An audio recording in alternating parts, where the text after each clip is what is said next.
Hello everyone and welcome to the UCL round of 16 predictions. I've already made a video about the overall UCL round of 16 and knockout stage draw review and about, what I think about who's playing who.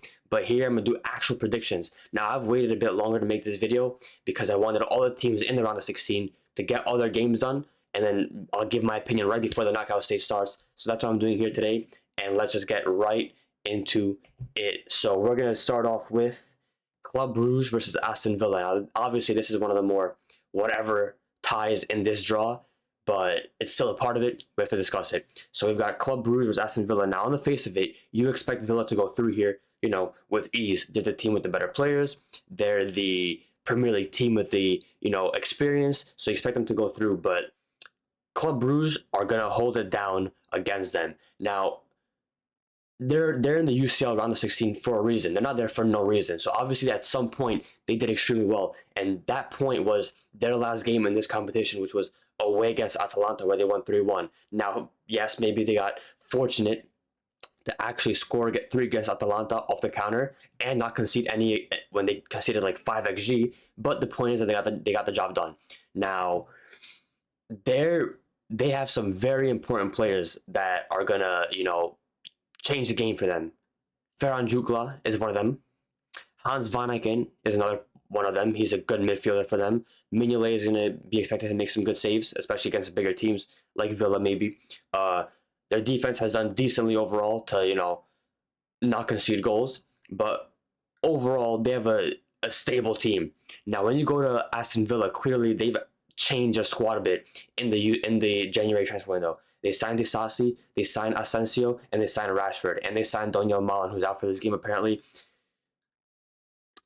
In the first leg, I still expect a 1-goal win, but I'm gonna say 2-1 for Aston Villa. I think Bruges is gonna manage to get a goal somewhere, maybe off the counter against Jutgla, and I think Villa are gonna manage to, in general, dominate the game and get the win, get the job done. Second leg, I'm really expecting, Villa to take it home. They're going to be at home in the second leg, I'm pretty sure. Yeah, they're going to be at home, Villa. I'm expecting them to just solidify their spot in the quarterfinal and, that be that. So this just seems like a Villa win to me. I don't think it's going to be as easy as maybe most people think, but overall, this is what I think about this game. Secondly, we're going to go into Madrid versus Atleti next. Now, this is one of the more, if not the most intense round of 16 ties. So let's go to that game real quick. We'll do Madrid versus Atleti. Now, a bit of a different story between these two teams this time around in the UCL, because historically when they've played against each other, it's usually been Real Madrid in the better form against them. But this time around, it's actually Atletico Madrid. Now, the difference between these two teams is Real Madrid have been very poor this season, and I mean very poor this season. The fact that they are even in top 3 of La Liga is unbelievable. The fact that they are, not the fact, but, to be fair, they did make it through Man City, but overall, they've just been very poor. And almost all of their wins, except the Man City games, were a result of individual talent and pure pace and power managing to just beat teams. It wasn't a case of Madrid dominating teams, and historically, they're not a team that just dominates teams. They don't pin back teams. They're more of a transition PNP team that just gets the job done because their players are too fast and too strong. On the other hand, Atletico Madrid, this is the best they've looked since 2017, 2016, when they were a real threat in the UCL. Their defense is very strong again. Their midfield is extremely, extremely dynamic, and once again, strong again. De Paul is doing great. Giuliano Simeone is playing out of his skin as a right midfielder or right winger. They've obviously got Koke, who's obviously on the bench, but he's not going to be in this game. They've got Conor Gallagher as well. He's been doing very well for them. Samuel Lino, but also their attack. Their attack is, like their midfield, is extremely dynamic because they've got Griezmann, who's a kind of like a second striker. They've got Alvarez, who's putting unbelievable work in to get the goals, to bring the ball up, to create chances. But they've also got Alexander Sorloth off the bench, or even to start some games as a dynamic option. Someone who's big, a hold-up striker, can get into the box and wreak havoc essentially with his strength and height. And they're a very dynamic team that will cause issues. And they look like Real Madrid's kryptonite this season, apart from Barcelona. Madrid, whether they play good or not, they usually get the job done. But against Atleti and against Barca this season, they've looked very shaky. Now, the first leg is going to be in the Bernabeu for Real Madrid, and that's going to be a disadvantage for them. Obviously, the second leg away is always a disadvantage, but for them it's especially because Madrid's always a team that has banked on their second leg knockout games being at home and then taking advantage of their home fans. But in this situation, they're away in the second leg, and the Wanda Metropolitano is no joke. In the first leg, with Madrid being home, it's going to come down to who starts. Does Lucas Vazquez start? If that's the case, does Brahim Diaz start, or does Modric start? Of course, Bellingham's out for this game. I still expect Real Madrid to win by 1 or 2 goals in the first leg. But if the case is 1 goal, I'm gonna bank on Atletico Madrid winning the second leg by 1 goal maybe, and it going to extra time or penalties, or one of these games could be a draw for sure, because I think they've drawn both times this season, Atleti and Real Madrid, or I think Atleti won the last one. Let me just check here real quick. Is there a head-to-head tab here? Head-to-head? Yeah, they've drawn both times. They've actually drawn their last 3 games against each other, and they were all 1-1. So that's the case with them. So if anything, I'm gonna actually change my prediction a bit. I expect a draw in the first leg at the Bernabeu, 1-1, 2-2. I don't see a 3-3 happening against Madrid between these two teams. I just don't see it happening. So I expect a 1-1 or a 2-2, and then I see Atleti winning at home. But the thing that makes it a shaky prediction for me this one is that Real Madrid, whether they play good or not in the UCL, they manage to make things happen. Whether it's because Courtois makes a billion saves and the opponents hit the post 1,000 times, or because whatever happens, they just manage to win the games, whether they play good or not. So that's the only iffy thing here. Overall, I think Atleti will go through, but I will certainly not be surprised if Real Madrid go through. So that's that game. I know that's a bit of a tap around the border prediction. I'm not really actually saying what I think will happen in terms of 3-1, 2-2, whatever it is, but this one's a really difficult one to call. PSG versus Arsenal. Now, this is going to be a shocking game to watch, because PSV played supremely well against Juventus, but in the league, they lost to, in the Dutch league, they lost against a team that is just not, the best. And Arsenal, they're playing with a center mid at striker. They're more of a team in general that's just more defensively strong rather than an attacking threat. And their only attackers available, they have Gabriel Jesus out, Martinelli out, Saka out, Havertz out. Their attack is Trossard, who's not the quickest, a CM at striker, and a 15-year-old or a 16-year-old, Nwaneri, who is probably their best attacker. I still see Arsenal going through this game because they're too defensively strong. Whether they have an attack or not, they're too strong defensively. I see a 1-0 Arsenal win in the first leg, and I probably see a 1-0 Arsenal win in the second leg, or like 2-1. I see Arsenal winning both games by 1 goal. Maybe PSV get a draw in the first leg, but it's just Arsenal's defense that's too strong. I just don't see it. I really, this is another game that's difficult to call because both teams are just so weird. They're so inconsistent. They both have their flaws. Like the fact that PSV played that well against Juventus and then went to the Dutch league and they lost against a team like that. Who did they play against? They lost to Go Ahead Eagles twice, and they drew to Utrecht. They're playing very poorly and very inconsistently in the Dutch league, but they played very well against Juventus in that one game, and they managed to get through. So I still expect Arsenal to go through. It's just nothing special from PSG this season. And they're not even first in the Dutch league. It's Ajax who's first this season. But Arsenal with a 1 or 2 goal advantage across the 2 games on aggregate. They're going to go through. Next, we've got Dortmund versus Lille. Now, that's a draw that's on Barcelona's side of the bracket. And both teams are not the best this season. You know, I mean, like the draws we've reviewed so far, except Real Madrid versus Atleti, they've been kind of like the more weaker draws. The better games are on the bottom side of this, but we'll get to those after, of course. We've got Dortmund versus Lille now. Dortmund this season, of course, overall this season have been very poor, and overall under the new manager Niko Kovac, they still haven't really found themselves. They haven't found their identity. But what Dortmund do have is their home stadium. Now everyone knows that Signal Iduna Park is a monstrous stadium to play at, especially in a knockout game, especially in the UCL. They're going to have a massive home advantage for that case.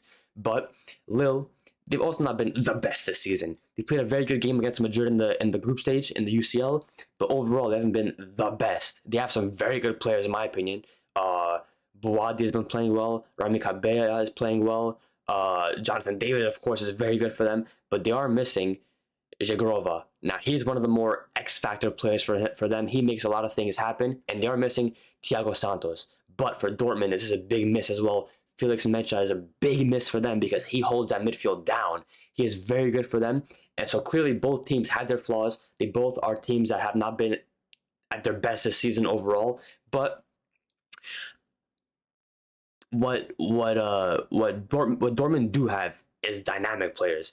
Guirassy has been a very good goal scorer for them this season, regardless of their form overall. Adeyemi is, of course, a player that can switch on at any moment. He has a lot of pace. He has a lot of ability. Jamie Gittins is a player that can destruct any right back. I mean, he's a very good dribbler. He's good at getting past players and finding a good ball in, especially with Guirassy there, who's a player that's going to be very important in the box for Dortmund. Julian Breath, of course. I'm going to bank on Dortmund winning this game. Nico Schlotterbeck, of course, has been probably their best player this season for Dortmund, and overall I think Dortmund's team on paper is stronger than Lille's, but I also think Dortmund is starting to slowly find themselves, but they're not really there yet under this new manager. But I still bank on them. They're going to play the second leg at their stadium. You know, that's going to be a big advantage for them. Guirassy is going to get the goals. He's the top scorer in the UCL this season. Of course, they added the 2 extra games that were the playoffs for him, but I guess he still scored 10 goals. They're on paper, this is a very good team. It's just a shame that they're not like the best in the pitch, you know, in real life. But I'm expecting a Dortmund. Oh, I'm sorry. Never mind. Dortmund's playing away second leg. I messed that up there. Dortmund's away the second leg, but either way, I still see them getting a big advantage at home here. I'm saying 3-1 Dortmund in the first leg at home. They're gonna take advantage of their home stadium, and maybe Lille wins by a goal, or it's just a draw in the second leg away in France. But I see Dortmund going through here by 1 to 2 goals on aggregate again. They have the European pedigree that Lille don't, and that's the reason for that. Next, we've got Feyenoord versus Inter. Now, this is a bit of a more, not, you know, easy draw to predict, but it's definitely going to be interesting. Why cannot let me click this here? So Feyenoord versus Inter. Now, Feyenoord's home in the first leg. Oh, wait, did I choose the wrong one? Dude, what's wrong with this website right now? It's not showing the lineups or anything. What's wrong with this? Whatever. Maybe because they play on Wednesday. Maybe. Yeah, probably because they play on Wednesday. So Feyenoord versus Inter. I mean, Inter's going to be a team that's going to be the heavy favorite here. Feyenoord managed to get the job done against Milan, but Milan was more of a sabotage job by Theo Hernandez rather than Feyenoord dominating them. Inter is too strong defensively. Their counterattacking is far too strong for Feyenoord to, you know, be able to stop them. And when they do push up Inter with their fullbacks, Denzel Dumfries, DiMarco, they're going to be picked out by Calhanoglu and Barella. Lautaro, Taremi, or Thuram on the counter is going to be they're going to be very good players in the link-up play and to finish the chances. I mean, they're just too strong on the counter and defensively. So I see them going through here. I see Inter winning 2-1 or 1-0 away in the first leg, and I see them completing the job with a 2 to 3 goal margin in the second leg. I think Inter's going to be here and go through there. But next up, we've got the 3 big games alongside Real Madrid and Atletico Madrid. The 3 big games of this round. Firstly, the biggest game of this round, in my opinion, PSG versus Liverpool. Now, this is going to be a game that everyone will watch. Even if Barcelona is playing during that game, I'll have both games on and watch that as well, because these are some monstrous, monstrous games we're about to have from these two teams. Firstly, PSG. Once they made that comeback versus City in the group stage of the seventh match, I think it was, that was a turning point for their season. That was a momentum switch for their season, and that's what they turned on. Now, let's discuss them on a team by team. So I want to talk about PSG purely first. PSG, their attack and midfield has been unbelievable in 2025. Since the year turned, they have been unbelievable. Their attack is very dynamic. The signing of Kvaratskhelia has provided like another just beast up front for them. And they have Dembele, they have Barcola, who have been unbelievable this season and this year especially. Kvaratskhelia, of course, like I just said. Desire Doué has been unbelievable for them. So they have a very dynamic attack. They have players that can play wide, centrally, false nine. They have number 9 in Gonzalo Ramos if they want to switch it up a bit. So they have a very good attack. Their midfield, João Neves, Fabian Ruiz, Vitinha, even if Kangan Lee gets subbed in, they have a very strong midfield. The issue with their midfield is they have too many twinks. They don't have a beast ball winner in there. They don't have a beast, physical like monster in there, and that's going to be their only downside to their midfield. But either way, their ball circulation and their relentlessness is what's gonna give them a chance in these games. And the only reason I see PSG losing here is their defense. Now, of course, Nuno Mendes is one of my favorite left backs in the world and has been for years now, and also Hakimi. They've been unbelievable attacking fullbacks for PSG this season, and they've been pretty decent defensively overall, of course. But attacking wise, they are some monstrous fullbacks because they're so fast and they're good with the ball. Now, of course, Willian Pacho and Marquinhos have been doing decently this season overall, but the issue with PSG is that historically, their defense are just throwers in big games, especially in the UCL, and especially Marquinhos, who's been there and throwing big games for God knows how long. And of course, he's our captain, so he's going to be their captain, and he has a history of just throwing big games. And in general, I see their fullbacks as players with not the best positional awareness. If they're going to push up a lot, it's going to be a big toll for Marquinhos and William Pacho to defend, because if Liverpool comes on the transition with Salah or with Luis Diaz or whoever it may be, PSG have got to watch out. Donnarumma is a good goalkeeper this season overall and in general, but in the UCL knockout stages, he's not the player that he's not the goalkeeper that, for example, Courtois is. He's not going to be a goalkeeper that saves PSG, and we haven't really seen PSG winning because of Donnarumma. The last game they played against Lyon in the French league, I saw a bit of that from Donnarumma, saving the team. But overall, in big games, is really not the case, and that's why I see PSG's flaws. But overall, I see PSG as having a serious chance of beating Liverpool. Now, talking about Liverpool are very strong this year, and they've been the most consistent team at the highest level this season. The highest peak has been Barcelona, of course, but Liverpool have been the most consistent for the longest period of time. Their defense is very strong, and they're too good on the counter. The midfield is very well balanced and very dynamic with McAllister, Gravenberch, who's a monster, and Szoboszlai, of course, who's been doing better and better slowly but surely. And their attack is too good in the transition.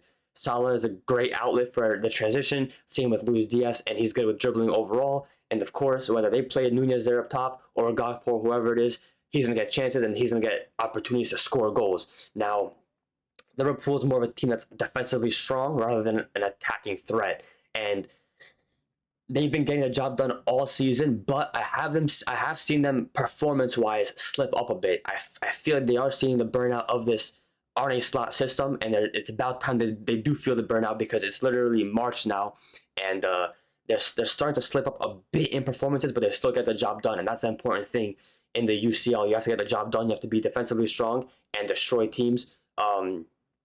Overall, though, in the first leg, it's going to be Anfield at home, and the second leg at Anfield. Did I say Anfield at home? I meant Liverpool at home at Anfield in the second leg. Now, that's going to be a big advantage. Everyone knows Anfield's impact. Now, I see PSG in the first leg with a 1-0, not a 1-0, I see PSG with a 1-goal win in the first leg or a draw. both teams have beast stadiums. I mean, the Parc des Princes ultras are crazy. Now, I see PSG with a 3-2, 2-1 win in the first leg, or I see a 2-2, 3-3 draw in the first leg, and I see Liverpool getting the job done at Anfield. I mean, they get the job done too well this season, whether they play out of their minds or not.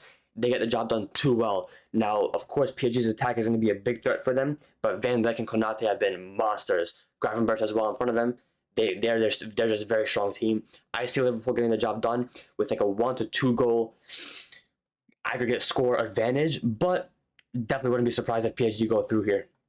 Next, we've got Bayern Munich versus Leverkusen. Now, this is another league matchup in the UCL. That's the same as the Madrid versus Atleti tie.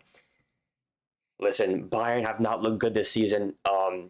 For Bayern standards, not by any stretch of the imagination, but it's the UCL, and Bayern, if any team other than Madrid has UCL pedigree, it's Bayern Munich with their 7 UCL wins, and I mean, they have the individual talent to make it happen.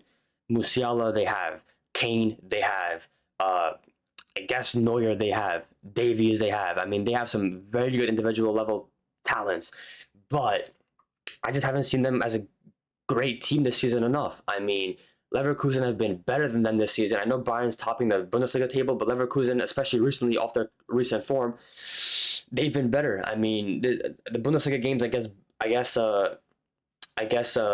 Bayern's been better in, but in the UCL, I see Leverkusen as the better team, and this is especially on the recent form. I mean, I just don't see Bayern as a good unit. I see Leverkusen as a better unit as a team, and of course they seem better structured than Bayern. Now, I see this being a very tight game. I don't see any team running away with this. Listen, I see a lot of people predicting that Leverkusen is going to go through with ease. It's not going to be the case. It's the UCL. I see maybe Bayern winning by 1 goal in the first leg, 2-1, or a 1-0 win for Bayern.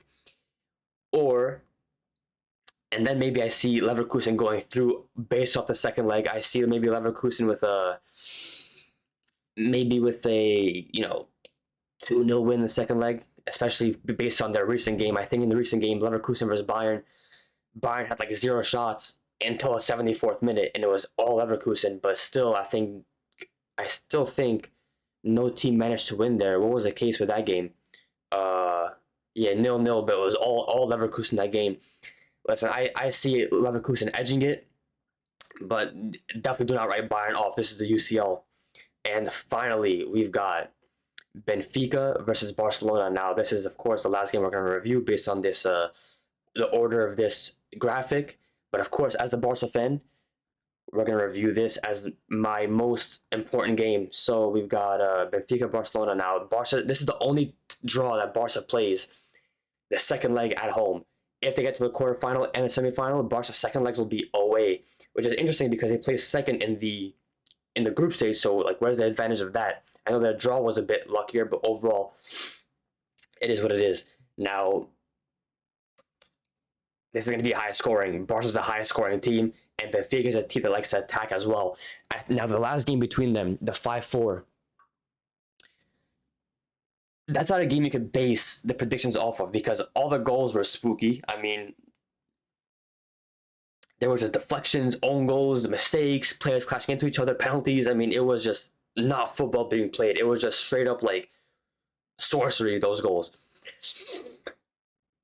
I see Barca winning these 2 games, and the second leg of being at home for Barca is a big advantage. Now, I know the Montjuic isn't like the Camp Nou or anything, but still, at home in the second leg is going to be a big advantage for Barcelona.